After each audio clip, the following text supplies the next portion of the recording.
के TV news में आपका स्वागत है। मैं हूं स्तुति और आइए एक नजर डालते हैं शहर की प्रमुख सुर्खियों पर।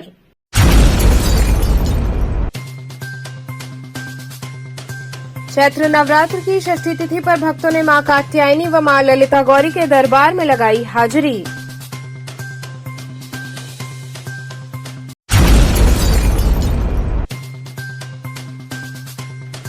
भोजपुरी अभिनेत्री आकांक्षा दुबे के आत्महत्या मामले में उनकी मां ने गायक समर सिंह और उसके भाई पर हत्या का लगाया आरोप।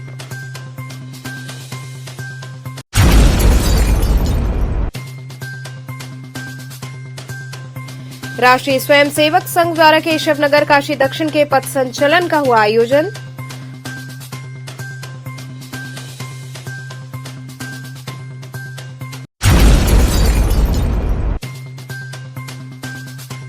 और पिशाचमोचन स्थित बसंत पब्लिक स्कूल के वार्षिक परीक्षा फल वितरण समारोह का हुआ भव्य आयोजन।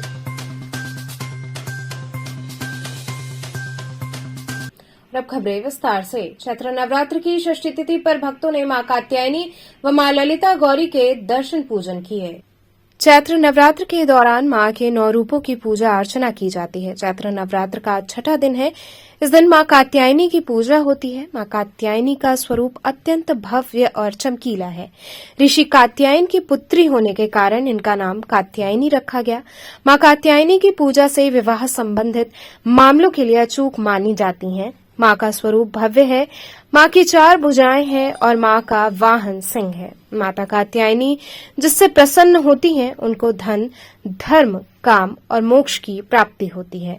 इस दौरान भोर से ही भक्तों के मंदिर पहुंचने का क्रम प्रारंभ हो गया। इस दौरान श्रद्धालुओं ने मां को फल फूल मिष्ठान अर्पित किया और सुख समृद्धि की कामना की। तोरी हुई गुरुजी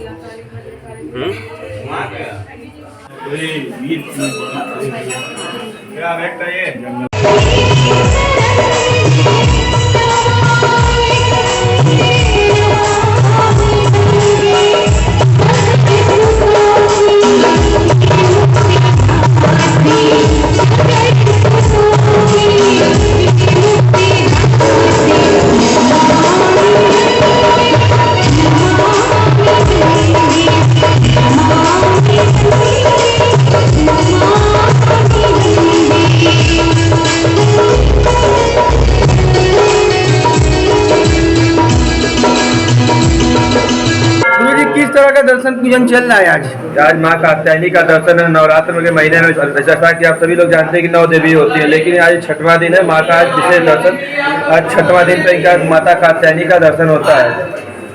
क्या महत्व है आज के दर्शन पूजन का? इनका आज दर्शन करने से जिन कुंवारी कन्या जिनकी शादी विवाह नहीं होती है या बालक या कन्या, इनका दर्शन करने से दही और हल्दी लगाने से माँ का उनकी जल्द से जल्द विवाह शादी के अयोग्य बनते हैं। तो कितने बजे आज मंदिर का पट खुल गया? आज मॉर्निंग में मंदिर 3:30 बजे के लमसम खुल गया था। रात तक चलता रहेगा? रात को 12 बजे तक दर्शन चलता रहेगा। इसी कड़ी में देवी के गौरी स्वरूप की उपासना के क्रम में छठवें दिन मां ललिता गौरी के दर्शन पूजन का विधान है। काशी में मां का मंदिर ललिता घाट पर स्थित है, जहां बड़ी संख्या में श्रद्धालुओं ने पहुंचकर मां का दर्शन पूजन किया।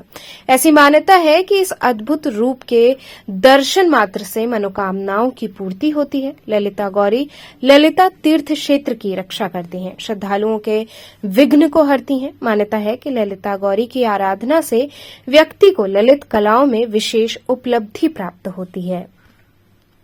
जी, किस देवी का दर्शन पूजन कर रही हैं आप लोग? आज ललिता गौरी का दर्शन है। माता के छठवें दिन का दर्शन है। चैत्र नवरात्र चल रहा है। क्या मान्यता है माँ के दरबार में आप लोग हाजिरी लगा रही हैं आज? माँ के दरबार में आने से सब कुछ मिलता है। हम अपने परिवार की सुख शांति के लिए आते हैं, बाल बच्चा परिवार के लिए आते हैं। माँ सबकी मनोकामनाएं पूर्ण करती है। सर्वबाधा विनिर्मुक्तो धन्य धान सुतान्वितः मनीषो मत प्रसाद। जी, किस देवी का मंदिर है, क्या मान्यता है? आज शक्ति माता ललिता गौरी का मंदिर है।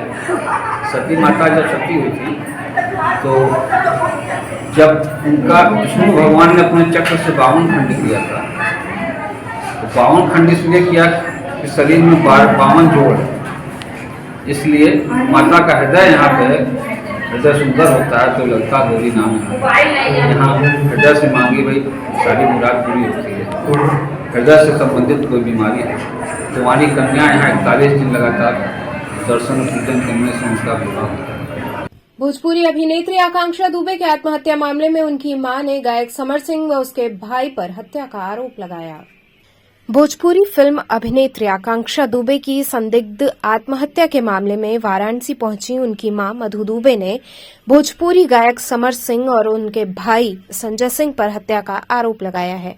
आकांक्षा दुबे की मां मधु दुबे ने कहा कि मेरी बेटी की हत्या समर सिंह और उसके भाई संजय सिंह ने करवाई है। मृतक आकांक्षा दुबे की मां मधु दुबे के अनुसार समर सिंह और संजय सिंह ने आकांक्षा से 3 साल से करोड़ों रुपए का काम कराकर पैसा नहीं दिया था। मां ने बताया कि 21 तारीख को समर सिंह के भाई संजय सिंह ने आकांक्षा दुबे को जान से मारने की धमकी दी थी। वहीं इस बाबत पुलिस ने मां की तहरीर पर मुकदमा दर्ज किया है। भोजपुरी एक्ट्रेस सुसाइड मामले में सर क्या अपडेट अभी तक का है, और आज परिवार की तरफ से एक नया एफआईआर लॉन्च किया गया है, क्या है एफआईआर और अभी तक की क्या कार्रवाई? देखिए, कल सोमेन होटल जो थाना सारनाथ क्षेत्र में स्थित है, वहाँ पर भोजपुरी फिल्मों की एक नवोदित अभिनेत्री द्वारा आत्महत्या करने का प्रकरण आया है। और इसमें वो महिला जिन्होंने आत्महत्या की है किसी फंक्शन से देर रात लौटी है। लौटने के बाद इंस्टाग्राम पे उनका कुछ वीडियो है जिसमें कुछ देर तक गुमसुम और रोते हुई सी परिस्थितियों में है। इसके बाद उनके द्वारा आत्महत्या कर ली गई थी। दरवाज़ा अंदर से बंद था। मृत्यु को लेकर प्रथम दृष्टया किसी प्रकार का कोई संशय नहीं है। ये शुद्ध रूप से आत्महत्या का केस है। पुलिस कल से ही लगातार प्रयास कर रही थी कि आत्महत्या के पीछे दुष्प्रेरण में कौन से लोग सम्मिलित हैं इसका अनावरण किया जाए। आज उनकी मां के द्वारा एक तहरीर थाने पर दी गई है आत्महत्या के दुष्प्रेरण का, जिसके आधार पर थाना सारनाथ में अभियोग पंजीकृत किया गया है और विवेचना की जाएगी। 2 लोगों को नामित किया गया है। एक समर सिंह जो भोजपुरी फिल्मों के शायद गायक हैं, दूसरा संजय सिंह जो इनके करीबी या परिवार के सदस्य बताए जा रहे हैं। फिलहाल हम निष्पक्षता पूर्वक पूरे प्रकरण की जांच कर रहे हैं। साइंटिफिक तरीके से एविडेंस कलेक्शन का प्रयास किया जा रहा है। पंचायतनामा पोस्टमार्टम की कार्रवाई की जा रही है और पोस्टमार्टम हमें पैनल के द्वारा, डॉक्टरों के पैनल के द्वारा कराने के लिए हम लोगों ने लिखा है ताकि किसी प्रकार का कोई संशय इस प्रकरण में न हो। पीड़िता का मां का आरोप है कि जिस तरह से बॉडी पाई गई थी, जो फोटो वो देखी हैं, एक पैर जमीन पर दूसरा पैर बेड पे, तो ये हत्या का आरोप सीधे तौर पर लगा रही है। देखिए, उनकी मां के द्वारा जो तहरीर दी गई है उसमें स्पष्ट शब्दों में उन्होंने आत्महत्या शब्द का उल्लेख किया है और दुष्प्रेरण में समर सिंह और संजय सिंह नाम के 2 लोगों को नामित किया है। और प्रथम दृष्टया चूंकि जिन परिस्थितियों में शव की बरामदगी बंद कमरे के अंदर से की गई तो हत्या जैसी चीज प्रतीत नहीं होती, फिर भी बहुत गहराई के साथ और पोस्टमार्टम रिपोर्ट प्राप्त होने के बाद इसमें हम और अग्रिम चीजें ध्यान में रखें। सर, ये आकांक्षा दुबे के मर्डर सुसाइड मर्डर केस में क्या मामला अभी तक सामने निकल कर आया है? इनकी माता ने कुछ आरोप भी लगाए हैं, एफआईआर भी दर्ज भी किया है। ये आकांक्षा दुबे जी के जो का प्रकरण है आत्महत्या का प्रथम दृष्टया है और इसमें इनकी माता जी हैं श्रीमती मधु दुबे, उन्होंने तहरीर दी है जिसके आधार पर मुकदमा पंजीकृत किया गया है थाना सारनाथ पर। मुकदमा अपराध संख्या 121/23 306 IPC के अंतर्गत पंजीकृत किया गया है। इसमें समर सिंह और संजय सिंह 2 अभियुक्त उन्होंने बताए हैं जो नामजद अभियुक्त हैं। अग्रिम कार्रवाई इसमें की जा रही है। सर, अभी तक की जांच में क्या पता चला? अभी पूछताछ चल रही है और सबसे पहले इसमें पंचायतनामा पोस्टमार्टम की कार्रवाई की जा रही है। पूछताछ चल रही है, जो भी चीज़ें पूछताछ सामने आएंगी उसके आधार पर अग्रिम कार्रवाई की जाएगी। ऐसा सुनने में आ रहा है समर सिंह के उस बंगले या उस आवास पे पुलिस गई भी थी लेकिन वो मिला नहीं। इनकी भी अरेस्टिंग की कोशिश हो रही है क्या? ऐसा कुछ साक्ष्यों के आधार पर कार्रवाई की जाएगी। अभी इसकी ऐसी कोई जानकारी मुझे नहीं है कि वहाँ पे कोई गया था। साक्ष्यों के आधार पर कार्रवाई की जाएगी। कुछ अब मर्डर का अगर इन्होंने कंप्लेन किया है तो उसके पीछे कुछ वजह बताई है इनकी माता जी ने? अगर जो तहरीर दी होगी उसके मुताबिक क्या सूचना? तहरीर में कहीं मर्डर की बात नहीं की गई है, वो सुसाइड की तहरीर है और उसी आधार पर पंजीकृत किया है मुकदमा, उसी धारा में। सुसाइड नहीं हुआ है। जी जी। शनिवार रात को सर जिस पार्टी से आकांक्षा आई है उस दौरान एक युवक उनको छोड़ने आया था, क्या उनको भी बैठाया गया है? इसमें कोई रोल है क्या उस व्यक्ति का भी? सभी तथ्यों की जांच की जा रही है, जितने भी इसके पहलू हैं सब पे जांच की जाएगी और जो भी ये सामने आएंगे निकल करके उस पर कार्रवाई की जाएगी। इनकी माता जी ये भी कही है कि शरीर पे चोट के निशान हैं और बॉडी काली पड़ी थी, तो क्या ये भी जांच के केंद्र में चीज़ें रहेंगी? अगर ऐसी कोई बात है तो पोस्टमार्टम से सब चीज़ें स्पष्ट हो जाएंगी। पोस्टमार्टम होगा अभी, उसमें सब चीज़ें स्पष्ट हो जाएंगी कि इंजरी है कि नहीं है या रीजन ऑफ डेथ क्या है, सब चीज़ें स्पष्ट हो जाएंगी। प्रथम दृष्टिया अभी सुसाइड है। क्या हुआ है पूरी घटना बताइए। पूरी घटना यही है, मेरी लड़की शूटिंग पर से आई 22 तारीख को बनारस, 23 तारीख को शूटिंग किया, 24 को नहीं था काम ना 25 को था। पार्टी में कोई गई थी, वहाँ से आई, ये घटना हुआ। 21 तारीख को संजय सिंह ने धमकी दिया था। किसकी पार्टी में गई थी, कुछ पता चल पाया? नहीं पता चला मुझे। वो है पूरा पार्टी का वो स्टेटस लगाई थी, मैंने सोचा लगता है पार्टी में, तभी फोनवा नहीं उठाई। फिर मुझे क्या पता कि मेरी रानी को सब लोग मार डाले। कौन मारा है? समर सिंह, संजय सिंह। कौन है ये लोग? ये लोग कौन है? समर सिंह सिंगर है भोजपुरी। भोजपुरी समर सिंह, संजय सिंह भाई है। संजय सिंह भाई है। तो उसने गाड़ी लिया था कोई 4 व्हीलर, संजय सिंह। तो मेरी लड़की चाहे मस्करी में या कुछ भी ऐसा बोली कि भाई दूसरे के कमाई पे ऐश कर लो। उसने मेरी लड़की को बहुत गाली गलौज दिया। सेट पे भी सब लोग थे, वो लोग ने भी सुना, लेकिन वैलू था ना, वो गाना बज रहा था, ये लोगों ने गाली गलौज का आवाज़ सुनाई दिया। ये नहीं हुआ किसने फोन किया, गाली गलौज का बात हो रहा था। उसने मेरी लड़की को बोला तुझे जान से पहले तुझे उठवा लूंगा। तो मेरी बोली लड़की तू मुझे भी जानती नहीं, मैं तुझे जान से खत्म कर दूंगा। कब धमकी दिया? 21 तारीख को। और ये घटना हो गई 21 तारीख को धमकी दिया, 22 तारीख को बनारस आई, 25 तारीख को शनिवार के दिन 24 तारीख को मार डाला रानी।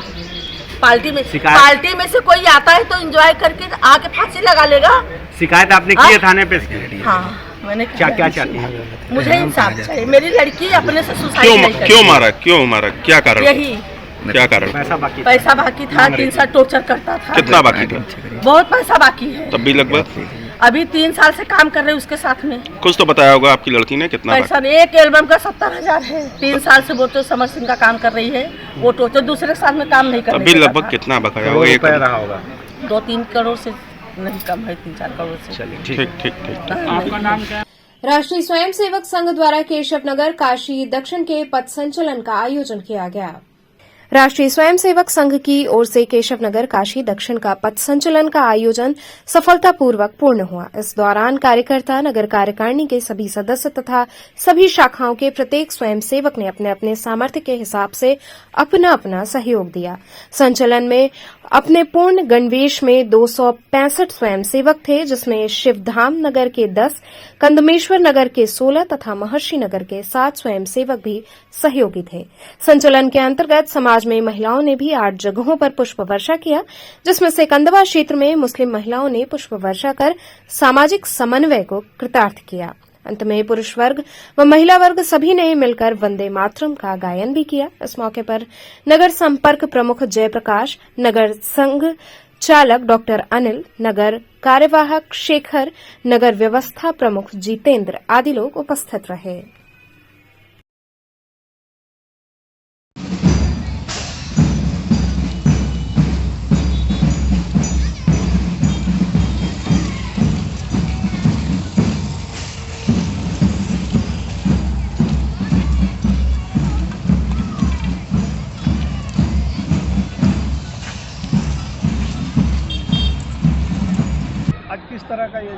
यह पथ संचलन का कार्यक्रम था, केशव नगर द्वारा आयोजित किया गया था।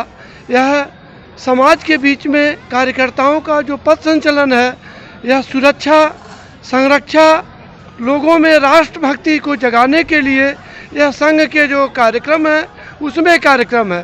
संघ के अन्य जो कार्यक्रम है वो कार्यकर्ताओं के बीच होता है। यह पथ संचलन का कार्यक्रम समाज के बीच होता है, जिससे हम समाज को एक दिशा, दशा, सुरक्षा, संरक्षा का आश्वासन देते हैं। यह कार्यक्रम आज यहाँ पर से औलेश नगर में, औलेशपुर स्थित चौरा माता मंदिर से निकल करके चितईपुर होते हुए, कंदवा होते हुए, अमराबाद से होते हुए वापस ये इस स्थान पर नाथ पैलेस में आया हुआ है। कुल लगभग 5 किलोमीटर की दूरी कार्यकर्ताओं द्वारा तय की गई है, जिसमें लगभग 400 कार्यकर्ता जो पूर्ण गणवेश में रहे, इसके अलावा अन्य कार्यकर्ता जो गणवेश में नहीं थे, घोष की टीम थी। यह कार्यक्रम संपन्न हुआ। लास्ट में मातृशक्ति द्वारा वंदे मातरम का गायन किया गया। इसमें लगभग कितने लोग सम्मिलित हुए हैं? पथ संचलन में हमारे 400 कार्यकर्ता आज उपस्थित थे और बाकी अन्य जो कार्यकर्ता थे वो गणवेश में नहीं थे। हम उन्हीं की गणना कर रहे हैं जो पूर्ण रूप से गणवेश में थे। ये इनकी संख्या 400 थी। समाज से और जो जुड़े लोग थे वो लगभग 250 थे। इस तरह से जो कुल संख्या थी जो हम लोग के संचलन में रही वो 650 के आसपास रही। कार्यक्रम केवल केशव नगर की शाखा की तरफ से किया गया या शहर के और भी? नहीं, इसमें मात्र केशव नगर के कार्यकर्ता सम्मिलित थे। केशव नगर में हमारी कुल 9 शाखाएं लगती हैं। इन 9 शाखाओं से जुड़े हुए कार्यकर्ता, उनके परिवार, शुभचिंतक, संघ, विचार परिवार के लोग सम्मिलित थे। इसका उद्देश्य क्या है? इसका उद्देश्य एक राष्ट्र प्रेम की भावना, आज जो राष्ट्र में कहीं राष्ट्रीयता की कमी दिखती है हमारे कार्यों में, हमारे आचरण में, हमारे भाव में, उसमें शुचिता लाना है। और एक जो मातृशक्ति देश के प्रेम की एक धारा बनी चाहिए, यह शुचिता के साथ में समाज में प्रसारित करने के लिए हमारा लक्ष्य होता है। और समाज को हम ये आश्वासन भी देते हैं कि आज किसी भी परिस्थिति में, किसी आपात स्थिति में यह सारे कार्यकर्ता हमेशा से तन मन धन सभी से समाज की सेवा के लिए संकल्पित हैं, खड़े हैं। पिशाचमोचन स्थित बसंत पब्लिक स्कूल के वार्षिक परीक्षा फल वितरण समारोह का आयोजन हुआ। पिशाचमोचन स्थित बसंत पब्लिक स्कूल के परीक्षा फल वितरण समारोह का भव्य आयोजन किया गया। कार्यक्रम के मुख्य अतिथि आशीष पटेल व विशिष्ट अतिथि इब्राहिम खान व रईस खान ने दीप प्रज्वलन कर कार्यक्रम का आगाज किया। विद्यालय के छात्र छात्राओं ने राष्ट्रगान के साथ अनेकों सांस्कृतिक कार्यक्रमों की प्रस्तुति से सभी को झूमने पर मजबूर कर दिया। विद्यालय की प्रधानाचार्य करुणा यादव ने अपने उद्बोधन में छात्र छात्राओं के अभिभावकों को बच्चों के प्रति शिक्षा को लेकर जागरूक किया। उन्होंने छात्र छात्राओं के उज्जवल भविष्य की कामना की। इस अवसर पर छात्र छात्राओं को रिजल्ट सहित उत्कृष्ट प्रदर्शन करने वाले विद्यार्थियों को स्मृति चिन्ह देकर सम्मानित किया गया, जिसे पाकर छात्र छात्राओं के चेहरे खिल उठे। कार्यक्रम में बड़ी संख्या में अभिभावक सहित विद्यालय के डायरेक्टर लालजी यादव व बड़ी संख्या में छात्र छात्राएं व अध्यापक अध्यापिकाएं उपस्थित रहे।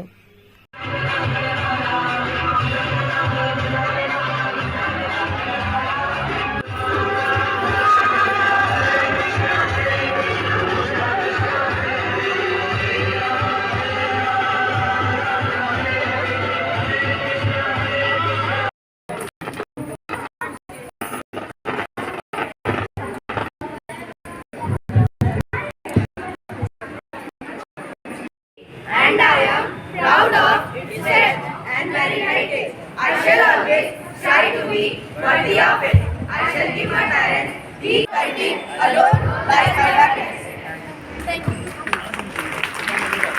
अधिनायक जय हे भारत भाग्य विधाता, Punjab Sindh Gujarat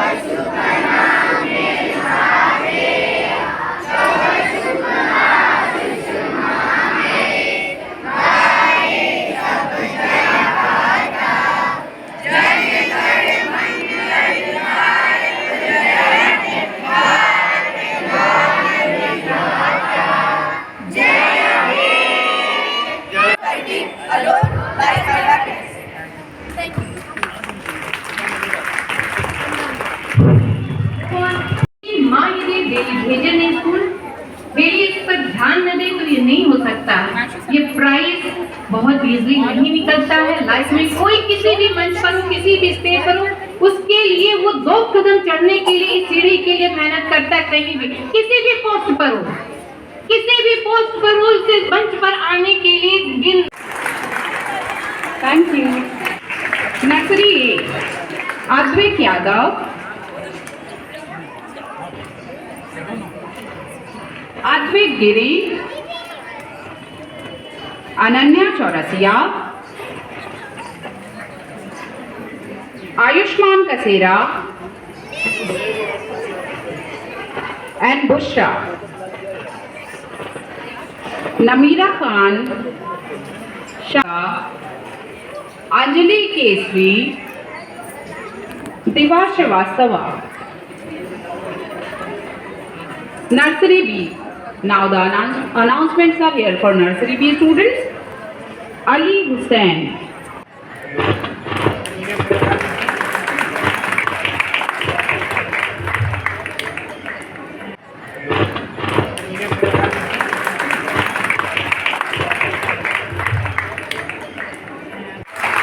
Seema ma'am, Great Lady of DPS Seema ma'am. बहुत समय साथी, ये सब मेरे साथी ही हैं। देखिए सीमा में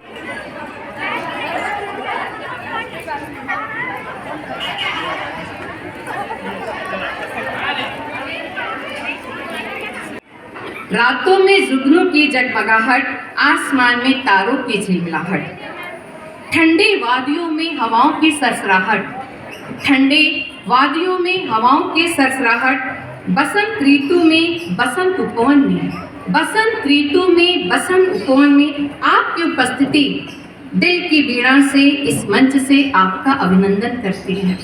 ना खुश है कि इजहार क्या करें, खुदा ही मजहब बन गए, खुदा ही मजहब बन गए, इजहार क्या करें।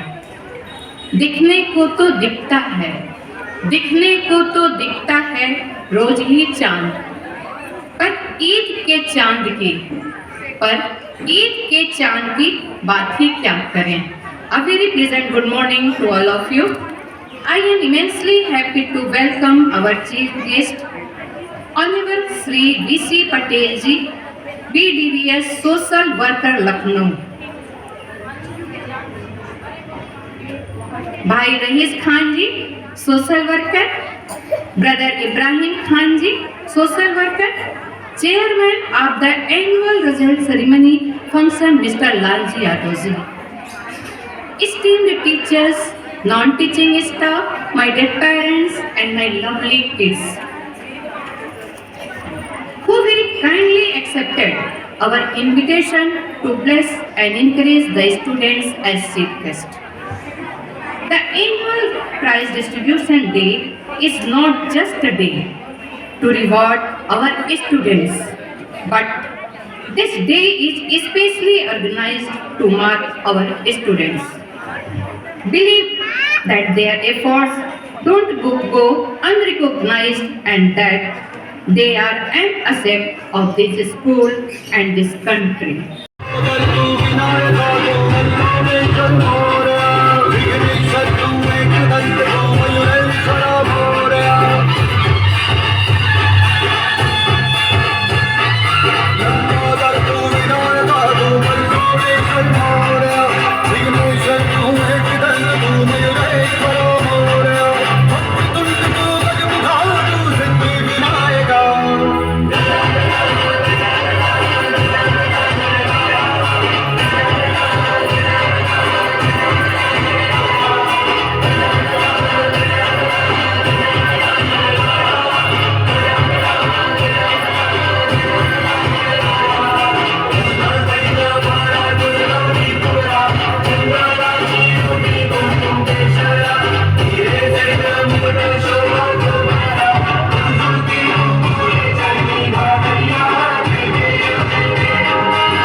बीच शताब्दी कृषि प्रेक्षागृह का छात्रों ने घेराव कर जमकर नारेबाजी की। काशी हिंदू विश्वविद्यालय शताब्दी कृषि प्रेक्षागृह का छात्रों ने घेराव कर जमकर नारेबाजी की। छात्रों का धरना पिछले 4 दिनों से चल रहा है। शताब्दी कृषि प्रेक्षागृह में ICAR की मीटिंग चल रही है, जिसको लेकर छात्रों ने घेराव कर दिया और जमकर डीन डायरेक्टर के खिलाफ नारेबाजी की। घेराव करने पहुंचे छात्रों और सुरक्षा कर्मियों में जमकर धक्का मुक्की भी हुई। छात्रों का कहना है कि री एग्जाम फिर से कराया जाए। ICAR के डायरेक्टर KP त्रिपाठी ने छात्रों से बात किया तथा उनका ज्ञापन भी लिया। इस दौरान उन्होंने छात्रों से ये भी लिखवाया कि अगर अभी एग्जाम होने के बाद कोई भी छात्र फेल होता है तो किसी भी प्रकार का धरना प्रदर्शन नहीं किया जाएगा, जिस पर छात्र मान गए। डॉक्टर केपी त्रिपाठी के आश्वासन के बाद छात्रों ने धरना समाप्त कर दिया।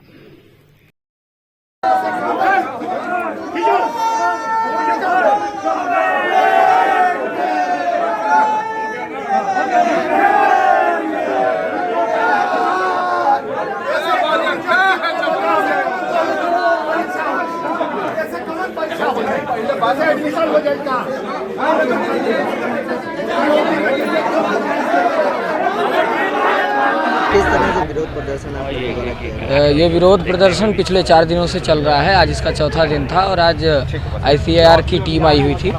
उसके सेक्रेटरी को मिलकर के हमने ज्ञापन दिया है कि जो भी संस्थान की गलतियां थी उनको सुधार करके इनका एग्जाम कराया जाए। तमाम भ्रम फैल रहे हैं कि एग्जाम किस तरह से हुए थे और किन चीज़ों को लेकर आप लोग विरोध कर रहे हैं? तो देखिए, विरोध एकदम स्पष्ट था कि जो एग्ज़ाम एक दिन में एक एग्ज़ाम लेना चाहिए, उन्होंने एक ही दिन में 3 एग्ज़ाम किए।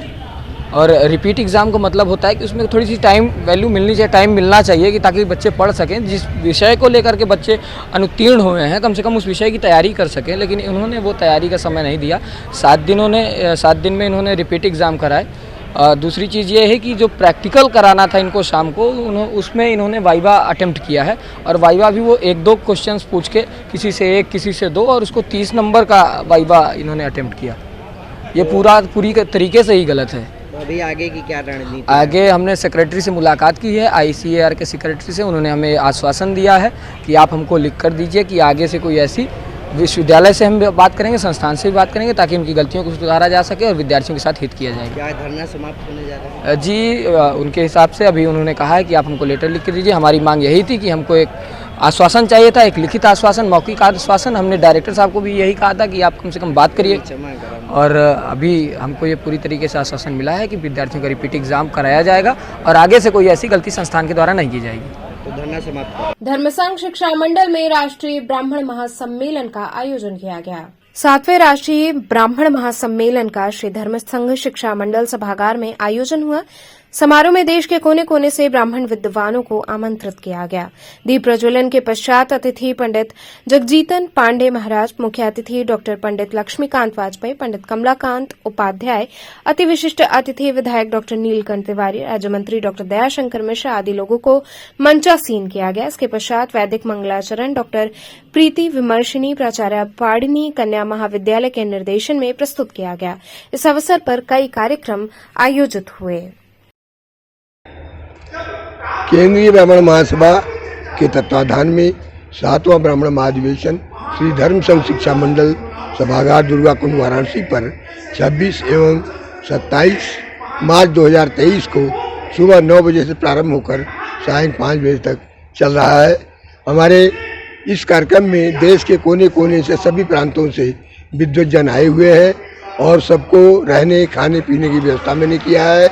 साथ ही साथ हमारे इस केंद्रीय ब्राह्मण महासभा का मुख्य उद्देश्य है कि कश्मीर से कन्याकुमारी तक ब्राह्मण एक है, उसमें कोई विभेद नहीं होना चाहिए, सभी ब्राह्मणों की मदद करनी चाहिए, सभी ब्राह्मणों का सहयोग करना चाहिए। आप हमारे तमाम जो हमारा सेकंड सेशन है उसमें कई विचारणीय विषय है, जिसमें पहला है कि आर्थिक आधार पर आरक्षण दिया जाए, दूसरा समान नागरिक संहिता लागू की जाए, तीसरा यह है कि आप यहाँ पर जो भी दिक्कतें हैं उनका निराकरण किया जाए। और मैं छोड़ दिया। आज के जो ये कार्यक्रम हो रहा है इसका उद्देश्य क्या है? आज के इस कार्यक्रम के मुख्य अतिथि डॉक्टर लक्ष्मीकांत वाजपेयी जी है, सांसद राज्यसभा नई दिल्ली, तथा प्रमुख अति विशिष्ट अतिथि डॉक्टर नीलकंठ तिवारी जी, पूर्व राज्य मंत्री भारत सरकार, पूर्व राज्य मंत्री उत्तर प्रदेश शासन लखनऊ है। इस संस्था का उद्देश्य मुख्य रूप से ब्राह्मणों का आध्यात्मिक, बौद्धिक, सांस्कृतिक और आर्थिक सहयोग करना है। ये संस्था 29 सालों से लगातार प्रयासशील है और ब्राह्मणों के कल्याण के लिए पंचायत प्रशिक्षण कार्यक्रम चलाती है, शिक्षक सम्मान समारोह चलाती है और तीज मिलन समारोह महिलाओं को जागृत करने के लिए चलाती है। 5 साल के अंतराल पर ब्राह्मण महाधिवेशन कराती है। यह ब्राह्मण महाधिवेशन 5 साल के अंतराल पर हो रहा है और इस ब्राह्मण महाधिवेशन में हमारे विद्वज्जन के सामने कुछ विचारणीय विषय है, उसी पर विचार किया जाएगा। उसके पश्चात उस पर जो विचार के पश्चात जो निष्कर्ष आएगा उसको शासन को भेज दिया जाएगा। यहाँ रुकेंगे एक छोटे से ब्रेक के लिए। आप बने रहिए KTV के साथ।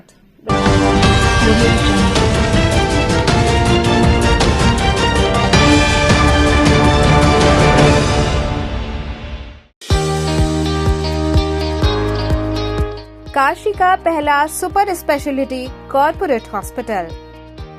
स्वास्थ्य से जुड़ी सभी समस्याओं का समाधान एक ही छत के नीचे। 24 घंटे इमरजेंसी सुविधा, neuro surgery, laparoscopic surgery, gastroenterology surgery, orthopaedic, paediatric, cardiology, obs and gynaecology, cath lab, Ayushman Bharat Yojana के अंतर्गत मुफ्त इलाज एवं TPA की सुविधा, लेबोरेटरी सुविधा, ICU, NICU, dialysis, ultrasound, x ray की सुविधा, मेडिकल स्टोर, 24 घंटे चिकित्सकों की टीम मरीजों की सेवा हेतु तत्पर, 24 घंटे एम्बुलेंस सेवा। S17/329 रोडवेज वर्कशॉप के सामने कैंट, वाराणसी। मोबाइल 7081022111 7081044111। सिग्नेस लक्ष्मी हॉस्पिटल, चुने सबसे सुरक्षित, सबसे विश्वसनीय। नेशनल हिंदू स्कूल CBSE से मान्यता प्राप्त कक्षा 12 तक साइंस और कॉमर्स, जहां पर आपके बच्चों की शिक्षा के साथ साथ स्वास्थ्य का भी पूरा ध्यान रखा जाता है। साइंस, मैथ एवं कंप्यूटर लैब, सुसज्जित लाइब्रेरी, वाहन की उत्तम व्यवस्था, विभिन्न खेलों की शिक्षा, बच्चों के शारीरिक एवं मानसिक विकास हेतु योगा का प्रशिक्षण सुविधा। इतना ही नहीं, आपके छोटे बच्चों के लिए एक ऐसी जगह जहां हम देते हैं शिक्षा के साथ साथ मौज मस्ती भरा वातावरण। के नौनिहालों का परिचय अंकुरण करना चाहते हैं अपने बच्चे का संपूर्ण विकास, तो आइए अंकुरण के साथ international Hindu school, Nagwa, Lanka, Varanasi. Give me your children. We will work very hard and turn them into responsible, hard-working and bright citizens of India. That's what India needs.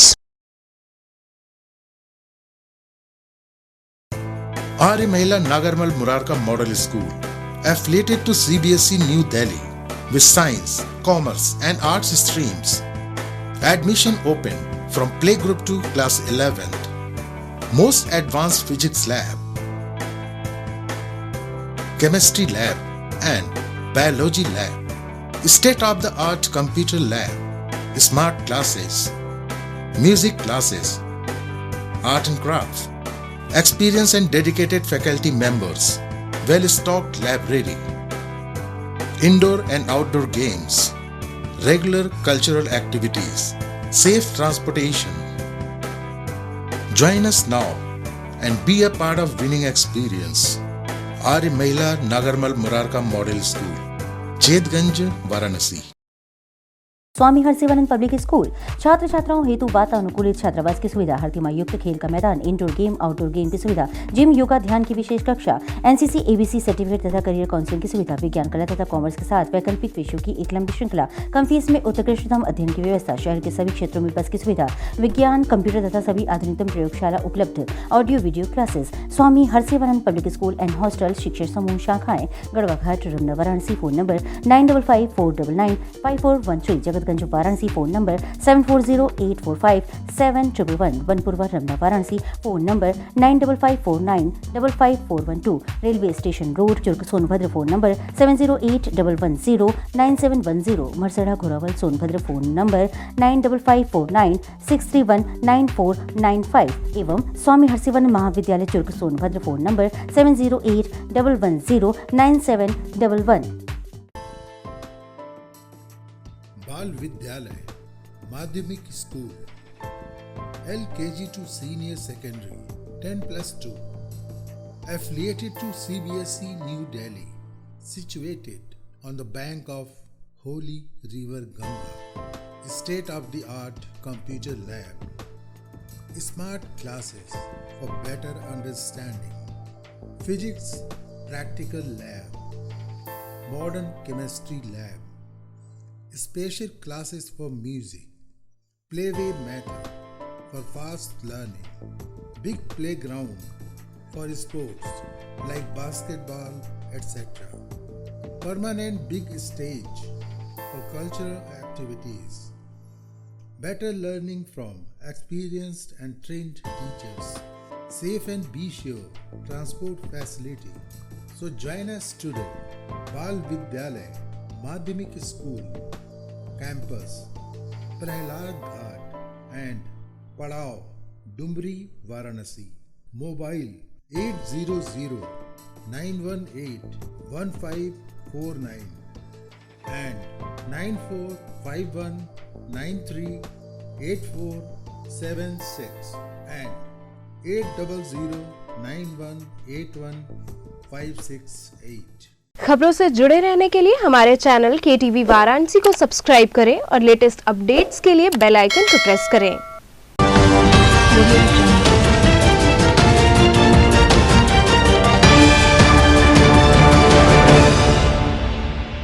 के बाद आपका स्वागत है। कैंट जीआरपी टीम ने 2 अभियुक्तों को भारी मात्रा में कफ सिरप के साथ गिरफ्तार कर लिया। कैंट जीआरपी टीम द्वारा कैंट रेलवे स्टेशन के प्लेटफॉर्म नंबर 9 पर 2 अभियुक्तों को भारी मात्रा में कफ सिरप के साथ गिरफ्तार किया गया। मामले का खुलासा करते हुए जीआरपी इंस्पेक्टर हेमंत सिंह ने बताया कि ये दोनों अभियुक्त पश्चिम बंगाल के हैं और इनके पास से कफ सिरप बरामद हुए हैं, जिसके संदर्भ में इनके पास कोई भी प्रपत्र नहीं था। बरामद कफ सिरप की मात्रा 400 सीसी है, जिसकी कीमत लगभग 82,000 रुपए है। उन्होंने बताया कि इस संदर्भ में मामले की जांच की जा रही है। ये कैंसर ड्रिल है जो ये अवैध तरीके से लेके जा रहे थे। इनके पास इसका कोई प्रपत्र, कोई कागजात नहीं है। ये व्यापन मंडल और विश्वजीत, ये दोनों पश्चिम बंगाल के रहने वाले हैं। आज ये प्लेटफॉर्म नंबर 9 एक्सलेटर के पास जीआरपी व आरपीएफ की संयुक्त चेकिंग में ये पकड़े गए। कितनी मात्रा में पकड़ा हुआ आप लोग? ये 400 सीसी पीस है। ये करीब 82,000 रुपये के लगभग है। जो पकड़ा है इनके पलायन का कोई रिकॉर्ड? अभी तक तो ये तो जांच का विषय है, आगे जांच होगी। पूछताछ में ये क्या बताया, कहाँ से लेके आ रहे थे, किसके द्वारा था, क्या? ये बताए हैं कि हम सुल्तानपुर से लेके आए हैं, लेकिन इनका जानकारी में गलत आया है। ये प्लेटफॉर्म नंबर 8 पे यहाँ पे मौके पर ट्रेन के इंतज़ार में थे। पश्चिम बंगाल के जो भी ट्रेन मिलती उसमें ये बैठ के जाते हैं। किस कार में ये मिलते हैं तंबाकू जो पकड़ी गई है? ये वैसे तो एक कफ सिरप है, लेकिन अधिक मात्रा में लेने पे लोग इसको नशे के रूप में इस्तेमाल करते हैं। क्या माना जाए ये हैंडलर है एक तरह से और इनके सरगना कोई और है? हाँ, ये जैसे लग रहा है ये खरीद के ले जा रहे हैं, लेकिन इनके बताने के अनुसार हमको भेजा गया है और किसी ने माल मंगाया है। ड्रग डिपार्टमेंट के भी लोग आए हैं जिसमें? हाँ, इसकी सूचना हम लोग ने ड्रग्स इंस्पेक्टर को दे दी गई है। वो यहाँ आ गए हैं, विधिक कार्रवाई उनके द्वारा की जाएगी। झूलेलाल जयंती के अंतर्गत सप्ताह व्यापी कार्यक्रम का समापन रंगारंग सांस्कृतिक कार्यक्रमों संग हुआ। पूज्य सिंधी सेंट्रल पंचायत के तत्वाधान में इष्टदेव झूलेलाल जयंती के अंतर्गत सप्ताहव्यापी कार्यक्रम के समापन में कलर ऑफ सिंध के तहत रंगारंग सांस्कृतिक कार्यक्रम हुआ। सर्वप्रथम सांस्कृतिक संध्या का शुभारंभ इष्टदेव झूलेलाल साईं के चित्र पर माल्यार्पण एवं दीप जलाकर कार्यक्रम के मुख्य अतिथि प्रदेश सरकार में मंत्री रविन्द्र जायसवाल, विशिष्ट अतिथि विधायक सौरभ श्रीवास्तव, एमएलसी आशुतोष सिन्हा ने संयुक्त रूप से किया।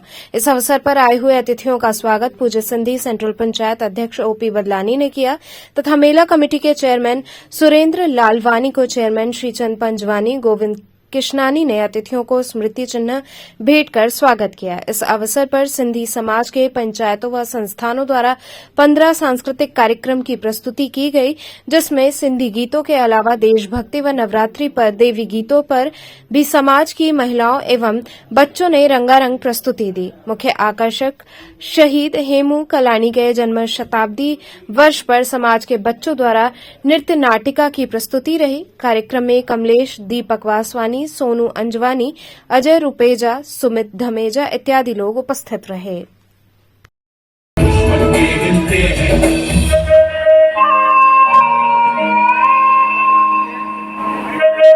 अरे भैया चिट्ठी आई।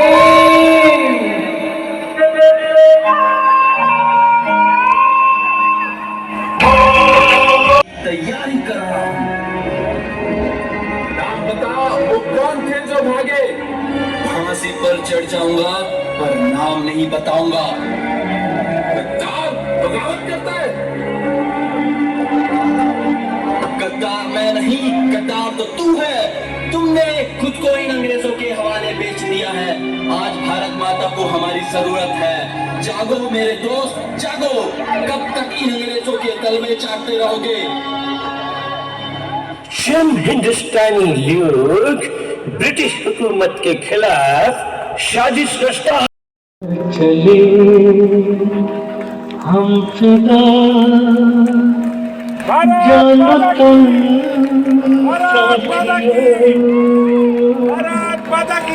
अब तुम्हारे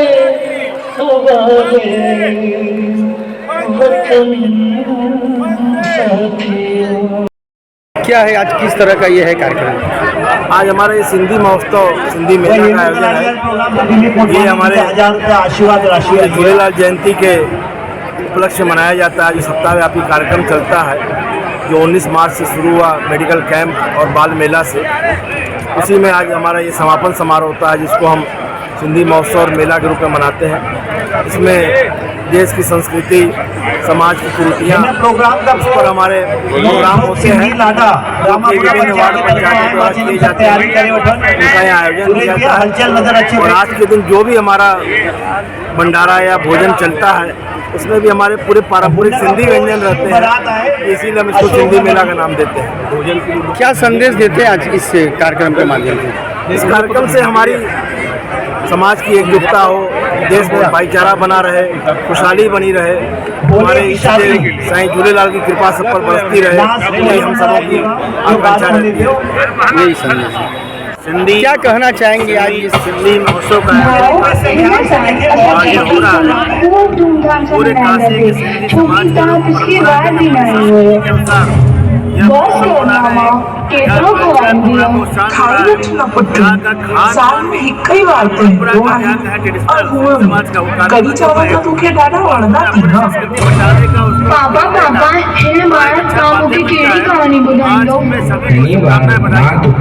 कमच्छा विनायका काशी इनक्लेव में देवी जागरण का आयोजन किया गया। कमच्छा विनायका काशी इनक्लेव में चैत्र नवरात्र के अवसर पर भव्य देवी जागरण का आयोजन किया गया। इस दौरान सोनू महाराज ने बताया कि यहां के सदस्यों के द्वारा देवी जागरण का आयोजन किया जा रहा है, जहां मां की अद्भुत झांकी सजाई गई, साथ ही भोग अर्पित कर आरती की गई। इसके बाद कलाकारों द्वारा एक से बढ़कर एक भक्ति गीतों की प्रस्तुति की गई। भजन गायकों ने देवी गीत गाकर मां भगवती की महिमा का बखान किया। वहीं इस मौके पर मुख्य अतिथि के रूप में थाना प्रभारी भेलूपुर उपस्थित रहे।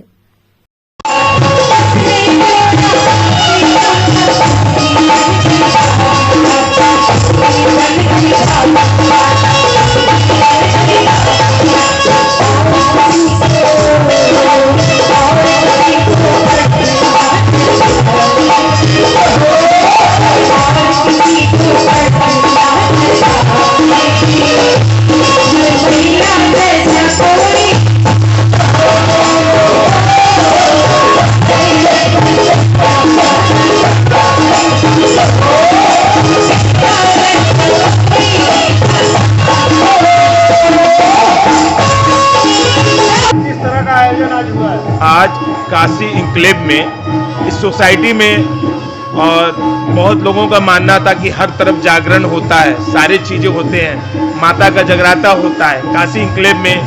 और ये सब लोगों का विचार हुआ, डॉक्टर सुजीत दे, प्रभाल दा, आप सुनना भाई, रावल जी, झा साहब, प्रदीप झा, इन लोगों ने, मीनू डे ने, इन लोगों ने ये विचार बनाया कि जब सबसे जागरण हो सकता है, माता का जगराता हो सकता है, तो ये कार्य हम लोग मिलके क्यों ना करें। इसीलिए हम लोगों ने एक परिवार बनाया इसका अपार्टमेंट में और ये सोचा है कि ये तो प्रथम वर्ष है, आगे भी है, प्रत्येक वर्ष हम लोग कोशिश करेंगे, अगर ये परिवार इकट्ठा रहा तो हम लोग हर वर्ष एक जागरण का प्रोग्राम यहाँ करेंगे और सभी कलाकारों को बुलाया जाता है। यहाँ पे रात भर संपूर्ण रात्रि जागरण का कार्यक्रम होगा, उसके बाद कलाकारों का सम्मान करेंगे। यहाँ पे थाना प्रभारी भेलूपुरा आज के हमारे चीफ गेस्ट हैं, वो भी आएंगे, 80 चौकी प्रभारी हैं, वो लोग भी आएंगे और बहुत आनंद में ये सारी चीज़ें बीतेंगी। आप देख रहे कितनी ज़्यादा संख्या में लोग इस अपार्टमेंट में नहीं, बाहर से भी लोग आके इस अपार्टमेंट में जुड़ गए हैं, इस संगीत का आनंद ले रहे हैं और बहुत आनंद विभोर हो रहे हैं। शंकराचार्य स्वामी अविमुक्तेश्वरानंद द्वारा कोरोना भगीरथ सम्मान प्रदान किया गया। शंकराचार्य स्वामी अविमुक्तेश्वरानंद सरस्वती द्वारा कोरोना भगीरथ सम्मान प्रदान किया गया। इस दौरान उन्होंने कहा कि देश दुनिया में कोरोना का तांडव कोई भूल नहीं सकता। पूरी दुनिया ने ऐसी भयंकर विनाश लीला देखी जिसको कोई कल्पना तक नहीं कर सकता। ऐसे भयंकर कोरोना के तांडव के बीच कुछ लोग देवदूत बनकर लोगों की मदद कर रहे थे। कोई खाना खिला रहा था, कोई हॉस्पिटल लेकर जा रहा था। ऐसे वीर योद्धाओं को कोरोना वॉरियर्स बोला गया, जो कि कोरोना में मदद करने वाले वीर योद्धा कहलाए। इस क्रम में OTT 56 प्लेटफॉर्म के डायरेक्टर विभा शर्मा व गौरव तिवारी को ये प्रथम कोरोना भगीरथ सम्मान मिल रहा है। सरकार कहती थी जो रिपोर्ट्स आती थी वो कोरोना से नहीं हुई थी।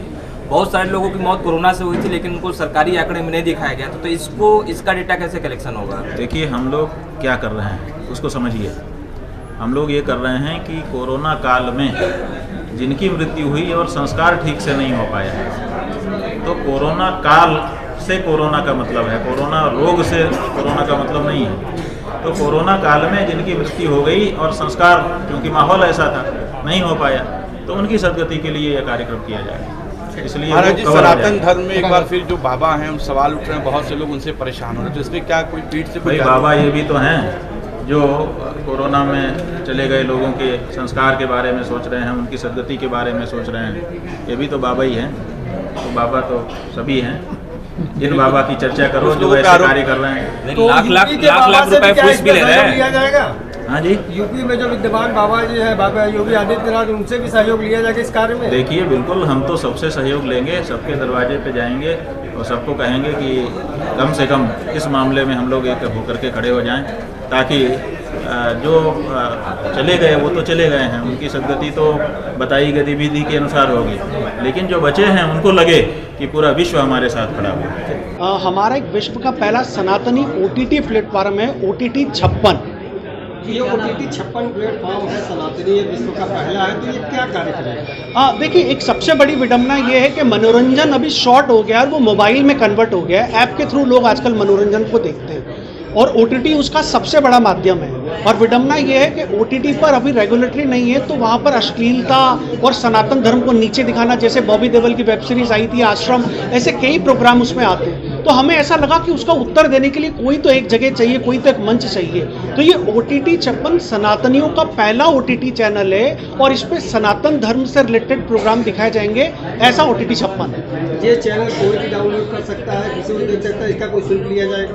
नहीं, OTT चैनल कोई भी डाउनलोड कर सकता है, इसका कोई शुल्क नहीं है। हाँ, लेकिन जैसे पेड, जैसे सपोज करें आपकी कोई फिल्म है और आप उसका कोई टिकट रखना चाहते हैं, तो उस टाइम पर आपको वो टिकट उसका पे करना पड़ेगा, वैसा उसमें पेड ऑप्शन होगा। ये कोरोना काल में की बात आई, तो कोरोना काल में जो मृत्यु हुई है लोगों की, उनके लिए क्या प्रोग्राम लेके आ रहे हैं आप? उसमें सबसे बड़ी बात तो ये कि शंकराचार्य जी स्वयं उसकी मॉनिटरिंग करें। शंकराचार्य जी की देख रेख में सारी चीज़ें हो रही हैं। शंकराचार्य जी ने कई सारी आध्यात्मिक गाइडलाइन उसमें तय करी है कि कैसे मंत्रोच्चार होगा, कैसे वैदिक कार्यक्रम होगा, किस माध्यम से, किस पद्धति से लोगों को मोक्ष और मुक्ति की तरफ वो लेके जाएंगे। वो सारे प्रोटोकॉल शंकराचार्य जी ने डिसाइड कर रखे हैं, जो हम अपने माध्यम से, OTT चैनल के माध्यम से प्रचार प्रसार से लोगों के बीच में लेके जाने वाले हैं। क्या हेल्पलाइन नंबर जारी किया है आपने, लोग जिससे जुड़ के अपनी बता सके और डाटा एक कलेक्ट? हाँ, हमारे लिए जो सबसे बड़ा चैलेंज है वो ये है कि हम लोगों से ये प्रार्थना कर रहे हैं कि आप लोग अपना डेटा हमें दीजिए। डेटा का मतलब हो गया कि जिस परिवार ने, जिसने भी जिसको खोया है, उसकी 3-4 चीज़ें हमें चाहिए। उसका गोत्र चाहिए, उसका नाम चाहिए, उसका स्थान चाहिए, और वो कहाँ किस काल में वो मरे, वो डेट हमें चाहिए। ऐसा डेटा आने के बाद में वैदिक मंत्रोच्चार से उनकी मुक्ति का मार्ग प्रशस्त होगा। और एक हेल्पलाइन नंबर हमने जारी करा है, 9990304275। इस माध्यम से वो अपना डेटा को हमें सेंड कर सकते हैं। हाथरस गैंगरेप व हत्याकांड मामले में न्याय न मिलने से नाराज दखल संगठन ने डीएम को ज्ञापन सौंपा। हाथरस में दलित युवती के साथ हुए जघन्य गैंगरेप और हत्याकांड मामले में वर्षों बीत जाने के बावजूद न्याय न मिलने पर आक्रोश जताते हुए दखल संगठन की ओर से बनारस में जिलाधिकारी के माध्यम से राज्यपाल को संबोधित ज्ञापन सौंपा गया। सदस्यों ने कहा कि मार्च माह बीतने को आ रहा है, इस मामले में सजा दिलाने के लिए उच्च न्यायालय में किसी तरह की पहल राज्य सरकार की ओर से हुई हो, ऐसी कोई जानकारी अब तक नहीं मिली है।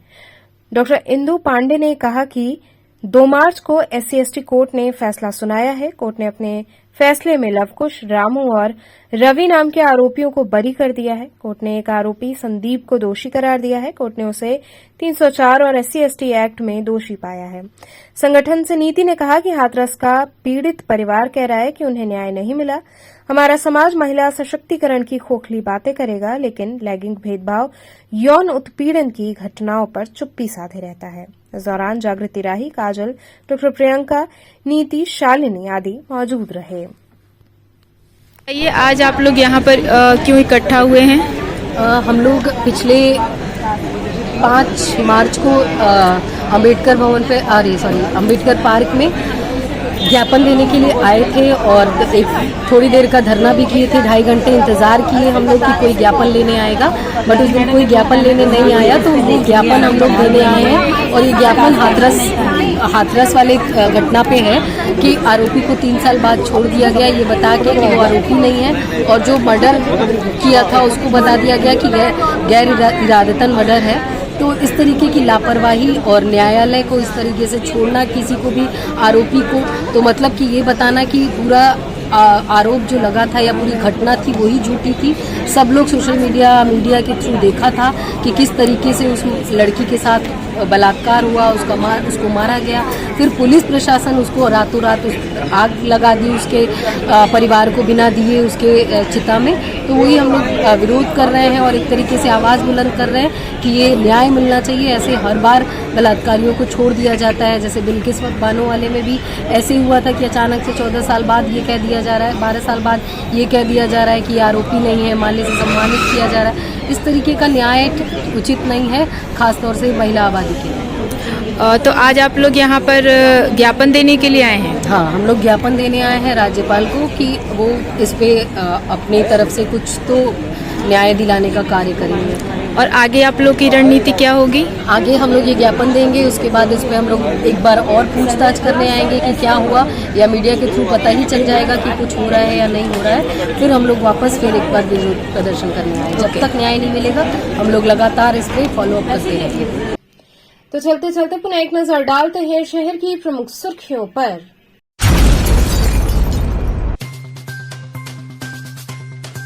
चैत्र नवरात्र की षष्ठी तिथि पर भक्तों ने मां कात्यायनी व मां ललिता गौरी के दरबार में लगाई हाजिरी।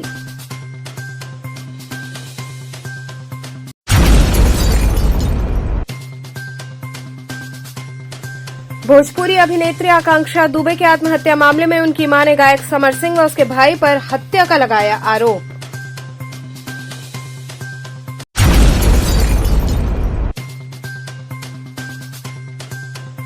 राष्ट्रीय स्वयंसेवक संघ द्वारा केशव नगर काशी दक्षिण के पथ संचलन का हुआ आयोजन।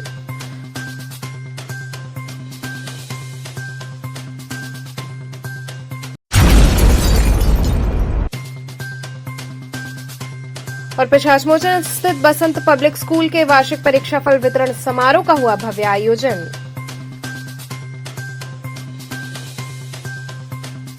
तो ये थे आज के समाचार। कल फिर होगी मुलाकात, तब तक के लिए नमस्कार।